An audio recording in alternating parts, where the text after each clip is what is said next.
Hello everyone. आप देख रहे हो gravitation part 4 variation in the value of G. ये इनफैक्ट ये जो वैल्यू है ये स्मॉल जी होगा, क्योंकि वेरिएशन जो होती है वो स्मॉल जी में, कैपिटल जी कांस्टेंट होता है। तो the value of acceleration due to gravity small G varies as we go above और below the surface of the earth. It also varies from place to place to the on the surface of the earth. अर्थ के surface पे भी इसकी value place to place change होती है, और even आप अर्थ के सरफेस से ऊपर की तरफ जाते हो तो भी चेंज होती है, और नीचे की तरफ जाते हो तो भी चेंज होती है। तो इस बेसिस पे इसको कुछ कैटेगराइज किया गया है। वो किस पार्ट में कैटेगराइज किया वो मैं बता रहा हूँ आपको। तो 4 points, there are 4 points. One is the variation of g with altitude, that is height. Second is variation of g with depth. Third is variation of g due to the shape of earth. And fourth is variation of g due to rotation of the earth. देखेंगे, इसको समझेंगे। यहाँ पे देखिए, मान लो कि यहाँ पे आपने अर्थ ले लिया, ठीक है। ये कंप्लीटली जो है अर्थ है, स्फीयर है, और इससे अभी आपने जो बॉडी ली हुई है वो बॉडी इस जगह पे अर्थ के सरफेस पे ली हुई है, इस जगह पे ली हुई है, ठीक है। जब आप ऐसा लेते हो तो यहाँ पे आपने क्या रिलेशन देखा था, उस रिलेशन को बताने की जरूरत तो बार बार होगी नहीं, क्योंकि ये सेंटर है मान लो अर्थ का। तो आपने रिलेशन ये देखा था कि ये मास ऑफ अर्थ है कैपिटल एम, इसका मास स्मॉल एम है। तो आपने यहाँ पे हम लोगों ने डिस्कस भी किया था कि F इक्वल टू ये जो फोर्स लगाएगा ऊपर से नीचे की तरफ, तो F इक्वल टू क्या लगाता है, F इक्वल टू लगाएगा mg, तो स्मॉल mg। तो एक होता था F इक्वल टू mg, इस तरह से लेते थे हम लोग, और दूसरा होता था F equal to G M M by, इसका रेडियस r होता था तो r रेडियस है अर्थ का तो r का स्क्वायर, ऐसा लिया करते थे हम लोग। और इसी दोनों को हम लोग इक्वेट करते थे, है ना। क्या करते थे, इसी दोनों को हम लोग इक्वेट करते थे। तो यहाँ पे फिर से वही काम करना है, इस बार भी हमें इक्वेट ही करना है। तो जब आप इक्वेट करोगे तो आपको क्या मिलेगा, तो आपको मिलेगा, देखो यहाँ पे कि M G is equal to G capital M into small M by R square, ये मिलेगा। यहाँ से एम और एम आप कैंसिल करोगे तो G small G equal to आपके पास रिलेशन आएगा capital G into capital M by R square. इसको मैं इक्वेशन 1 मान रहा हूं। ये acceleration due to gravity small G जो है, acceleration due to gravity on the surface of the earth के लिए है, ठीक है, on the surface of the earth. ये जो कंडीशन है इसको मैं यहाँ पे बता दूं, ये आपका है acceleration due to gravity, due to gravity on the surface of the earth, surface of the earth, इसके लिए है आपका। दूसरा मैं आता हूं यहाँ पे, अब आपको कुछ हाइट पे जाके देखना पड़ेगा आपको कि क्या इसकी एक्सेलेरेशन ड्यू टू ग्रेविटी आती है। तो उसके लिए यहाँ पे फिर से मैं एक अर्थ यहाँ पे छोटा सा ड्रॉ कर रहा हूँ, ये देख लो आप। ये मैंने एक यहाँ पे अर्थ ड्रॉ कर दिया है। Consider a point P at a height h above the surface of the earth. The acceleration due to gravity at point P is, mass of earth ये है, स्मॉल एम मास ये है, और ये सरफेस से एच हाइट पे है। तो ऑब्वियस सी बात है, मान लो कि यहाँ पे आपकी एक्सेलेरेशन ड्यू टू ग्रेविटी इस हाइट पे जो आप देख रहे हो, इस हाइट पे एक्सेलेरेशन ड्यू टू ग्रेविटी मान लो जी डैश रही होगी, ठीक है। अगर जी डैश रही होगी तो जी डैश इक्वल टू यहाँ पे जो रिलेशन आएगा, वो डिस्टेंस जो होगा, वो डिस्टेंस आपके लिए ये total distance r plus H का हो जाएगा, क्योंकि h ये है और r जो है इसकी रेडियस होगी, इस सरफेस की अर्थ की जो होगी ये रेडियस होगी, ठीक है। जिस तरह से ऊपर में मैंने इसके ठीक ऊपर में मैंने यहाँ पे आपको दिखा रहा हूँ, यहाँ पे दोनों को साथ में लेके, कि ऊपर में मैंने g इक्वल टू क्या फॉर्मूला निकाला था वहां पे, लेकिन डिस्टेंस हमारा r था तो r स्क्वायर था। यहाँ पे डिस्टेंस r प्लस एच है सेंटर से, तो r प्लस एच का स्क्वायर हो गया। ये इक्वेशन 2 हो गया, और इससे पहले मैंने इक्वेशन 1 ले लिया है। अब दोनों ही इक्वेशन को यहाँ पे हम डिवाइड कर लेते हैं, 2 डिवाइडेड 1 कर लेते हैं। तो नेक्स्ट स्टेप में ये करने जा रहा हूं मैं, इक्वेशन 2 डिवाइडेड 1। अगर आप 2 को 1 से डिवाइड करोगे तो ये हो जाएगा g dash by g is equal to R square by R plus H का होल स्क्वायर, ये आ जाएगा। तो g डैश इक्वल टू आपके पास जो रिलेशन आएगा वो आ जाएगा G R square by R plus H का होल स्क्वायर। ये इक्वेशन ये बतलाता है कि this expression for variation of acceleration due to gravity with height h, it is clear that g dash, जो g डैश है आपकी, this one is less than g, thus we go above the surface of the earth, acceleration due to gravity goes on decreases। जैसे जैसे आप ऊपर की तरफ जाओगे तो acceleration due to gravity क्या होगी, वो डिक्रीज करेगी यहाँ पे आपकी, ठीक है। और एक चीज और बेटा मैं यहाँ पे मैं बता दूं आपको कि जैसे कि हमारे पास g डैश के लिए फॉर्मूला जो हो गया G R square by R plus H हो गया, ठीक है, आर प्लस एच का होल स्क्वायर हो गया। तो अगर ये हाइट जो है, ये जो हाइट जहां पे कि आप देख रहे हो, ये हाइट अगर आपके रेडियस के इक्वल हो जाए, रेडियस ऑफ अर्थ के इक्वल हो जाए, तब ये इसको कैसे लिखोगे, तो देखो जी आर स्क्वायर बाय ये आर प्लस आर, इसका स्क्वायर हो जाएगा, तो ये हो जाएगा G R square by 2r square, ठीक है, 2r स्क्वायर ये आ जाएगा कि यहाँ पे स्क्वायरिंग हो रही है तो ये 2 का 4r स्क्वायर हो गया, और r स्क्वायर कैंसिल कर दोगे तो g बाय 4। इससे साफ पता लगता है कि इसका मतलब है कि एक्सप्रेशन जो है आपके लिए ये 1/4 हो जाएगा अगर आपकी हाइट जो है रेडियस के इक्वल, हाइट के इक्वल हो जाए तो। अब ये एक स्पेशल कंडीशन है जो मैं आपको यहाँ दिखा रहा हूँ, expression for g dash when h is very very less than r, है ना। तो when h is very small as compare to the r, तो उस केस में आप देखो g dash by g equal to आपके पास आ जाएगा R square by R plus H का होल स्क्वायर। अब देखो यहाँ पे मैं कुछ काम, यहाँ पे कुछ चेंजेस भी करूंगा, आप देख सकते हैं। आर स्क्वायर नीचे डिनोमिनेटर में मैं यहाँ पे आर स्क्वायर कॉमन ले रहा हूँ, यहाँ पे आर स्क्वायर, तो ये हो गया 1 प्लस एच बाय आर, इसका स्क्वायर हो जाएगा। इसको आप लिख सकते हो 1 plus H by R raise power minus 2, that means G dash equal to क्या हो जाएगा, G 1 plus H by R पे पावर माइनस 2। अब यहाँ पे आपको यूज करना होगा यूजिंग बाइनोमियल एक्सपेंशन। जी हाँ, मैथ का एक टर्म्स है, तो यहाँ पे उसको इस्तेमाल अगर आप करोगे तो यहाँ पे आप लिख सकते हो, देखो ये आ जाएगा G dash equal to G 1 minus 2h by R, ठीक है, प्लस अब ये नेक्स्ट में ये क्या होगा, ये जो टर्म्स होगा, टर्म्स कंटेनिंग हायर पावर्स, ये जो टर्म्स होगा ये हायर पावर ऑफ किसका होगा, ये h बाय आर का, तो ये h बाय आर लिख सकते हो यहाँ पे। Since h is very very less than r, the higher powers of h by r can be neglected, तो h by r को आप क्या करोगे, नेग्लेक्ट कर दोगे। और जब अगर इसको आपने नेग्लेक्ट कर दिया तो आपके पास जो फाइनल टर्म बचेगा, फाइनल टर्म्स क्या रहेगा वो देखोगे आप, g dash equal to g।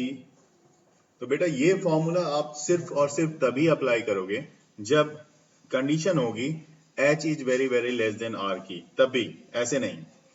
अब यहाँ पे परसेंटेज डिक्रीज देखा जाएगा, परसेंटेज डिक्रीज इन g, देखो मैं लिख रहा हूं यहाँ पे percentage decrease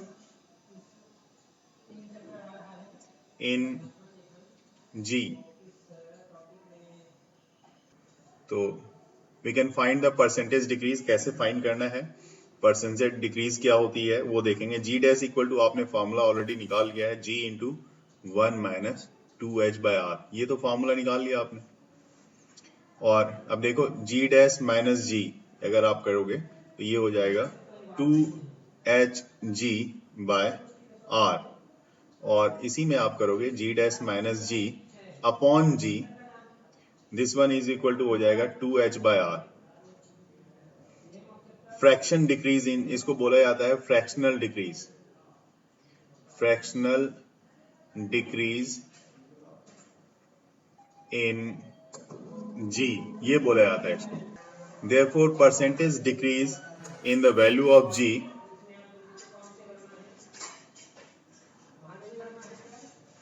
with height h, ये हो जाएगा आपका this one is equal to G minus G dash upon G into 100। Percentage में आप इनको, ये फ्रैक्शन हो गया और परसेंटेज में करना होता है तो आप सिर्फ 100 से मल्टीप्लाई कर देते हो, तो दोनों तरफ करेंगे, ये 2h बाय r इंटू 100, इस तरह से आप परसेंटेज निकाल सकते हो। Consider the earth to be a sphere of radius उसकी दी हुई है r and mass m, the acceleration due to gravity at point q on the surface of the earth. तो यहाँ पे हमने जैसे अर्थ ले लिया है और अर्थ की रेडियस आपको पता है कि रेडियस इसकी r है, ठीक है। और आप क्या करते हो कि ये मास बॉडी को, इसको अर्थ को डिग करते हुए, अर्थ को अंदर की तरफ होल करते हुए मास बॉडी को इस जगह पे लेके आ जाते हो। तो आपने कितने डिस्टेंस, कितने डेप्थ में गए आप, ये देखो। आप मान लो यहाँ से डी डेप्थ में चले गए आप, ठीक है। आप कहाँ चले गए? डी डेप्थ में चले गए। तो ये बचा हुआ पोर्शन क्या रह गया? इसकी रेडियस क्या रह गई? इसकी रेडियस रह गई r माइनस डी की, इसकी रेडियस रह गई, ठीक है। तो इसकी रेडियस आपको पता लगी कि r माइनस डी की रह गई। अब ये एक तरह से ये वाला पोर्शन को आपको सिर्फ देखना है, आगे पोर्शन आपको नहीं देखना, ये वाला पोर्शन सिर्फ देखना है अब आपको, जिसकी रेडियस r माइनस डी है।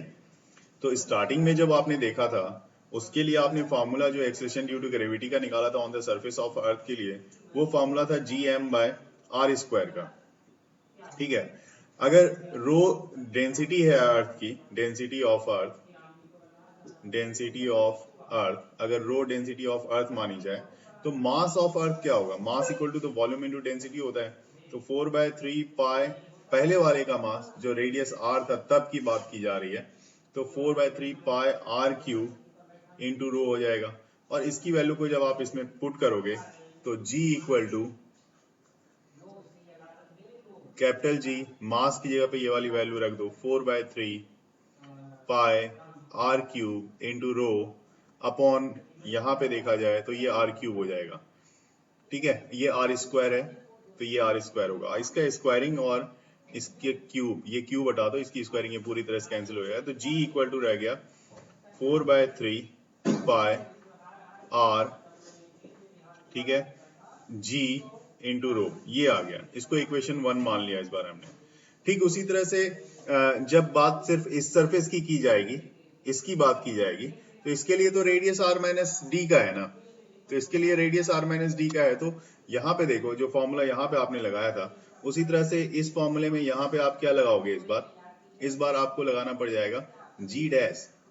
तो अगर मैं यहाँ पे g डैश लिखता हूँ तो g, और इसका मास m डैश मान लिया जाए क्योंकि पूरे अर्थ का मास m था, तो m डैश अपॉन रेडियस कितना है? तो r माइनस डी, इसका स्क्वायर है, ठीक है। ये हो गया। m डैश क्या है? मैं लिख देता हूं, mass of inner solid sphere, mass of inner solid sphere, इसका मास है ये, ठीक है। तो ऐसे हाल में जो आपके पास g डैश आ रहा है, यहाँ पे m डैश की वैल्यू आपको रखनी पड़ेगी। तो m डैश कितना होगा? Mass equal to volume into density. तो जैसा वॉल्यूम है यहाँ पे 4/3 पाई, रेडियस इस बार r माइनस डी हो जाएगा आपका सिर्फ, तो ये हो गया 4/3 पाई r माइनस डी, इसका होल क्यूब इंटू रो, ठीक है। तो अब आप आ जाओ यहाँ पे, इसकी वैल्यू को, मास की वैल्यू को यहाँ पे मैं पुट करने जा रहा हूँ। तो g डैश इक्वल टू आ जाएगा g 4/3 pi r minus D whole cube into rho upon में, ये हो जाएगा r माइनस डी का स्क्वायर। अब ये क्यूब और स्क्वायर कैंसिल हो गया, तो g डैश इक्वल टू कितना हो गया?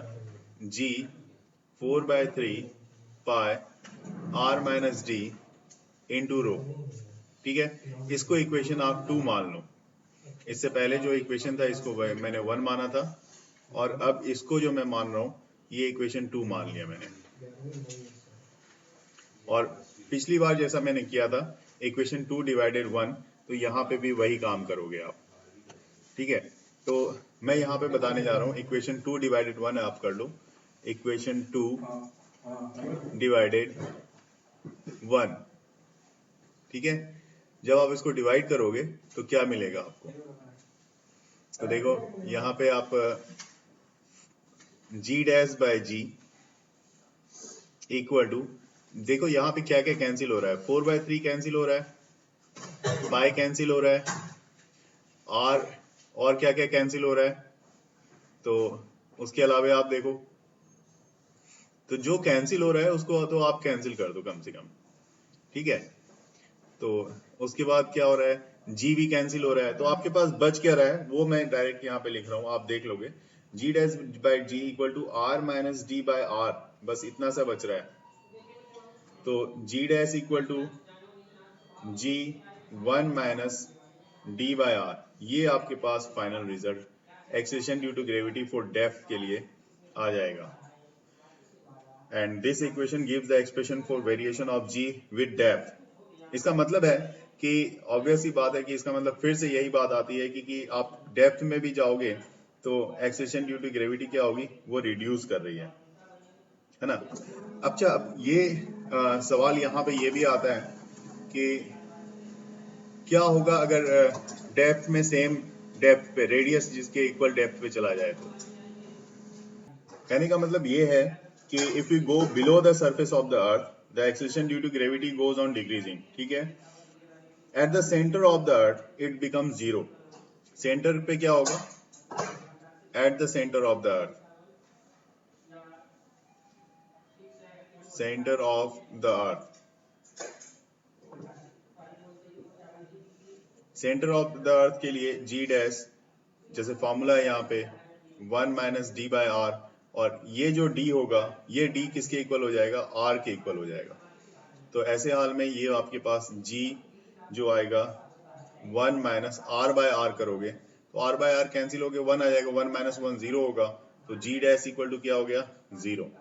मतलब सेंटर ऑफ अर्थ पे एक्सेशन ड्यू टू ग्रेविटी क्या होगी, 0। ठीक है, अब यहाँ पे परसेंटेज डिक्रीज इन जी किस तरह से देखा जाए, इसी केस में जैसे हमने पहले वाले केस में भी देखा था, तो यहाँ पे भी हम लोग परसेंटेज डिक्रीज इन जी देख लेते हैं। देखिए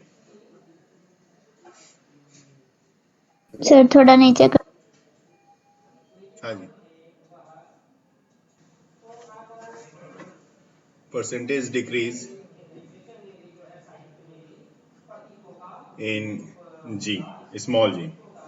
We can calculate the percentage decrease in the value of g with depth d inside the earth, जैसा कि formula G dash equal to हमने फाइंड आउट कर चुके हैं हम लोग, g into 1 minus D by R, then G dash minus G, sorry g minus G dash कर लो आप इसको,